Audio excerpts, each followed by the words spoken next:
Good evening my YouTube family. আজকে সন্ধ্যাবেলা একটু সাজুগুজু করে আমি আর ছোটো পিসি বেরিয়ে পড়লাম ঘুরতে। তো এই হচ্ছে আমাদের মহাবীর মন্দির। তো যেতে না যেতে সাডেনলি আমার ফ্রেন্ডের সাথে দেখা হয়ে যায়। তো ছোটোবেলার বান্ধবী দেখে তো প্রথমে দুজনে খুবই খুশি।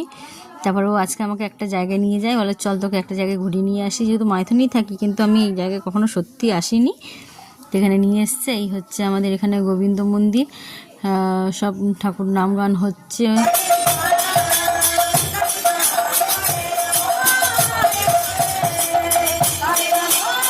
এখানে কখনো আসেনি, বান্ধবীর সাথে এসে খুবই ভালো লাগলো। এই হচ্ছে অনেক বড় জায়গা জুড়ে মন্দিরটা হচ্ছে। তো এখানে ইস্কন মন্দির হওয়ার কথা হয়েছে শুনেছি। যদি আমি মাইথনে থাকি আপনাদের সাথে নিশ্চয়ই আমি আবার শেয়ার করব। আর এখানে আছে মহাদেব, শিব মন্দিরও আছে পাশে। তো খুবই ভালো লাগলো, বান্ধবীর সাথে দেখা হয়ে গেল, ঠাকুর প্রণামও করে আমরা বাড়ি চলে এলাম। চলুন তাহলে নেক্সট ভিডিওতে আপনাদের সাথে আবার দেখা হচ্ছে। এখনকার মতন টাটা।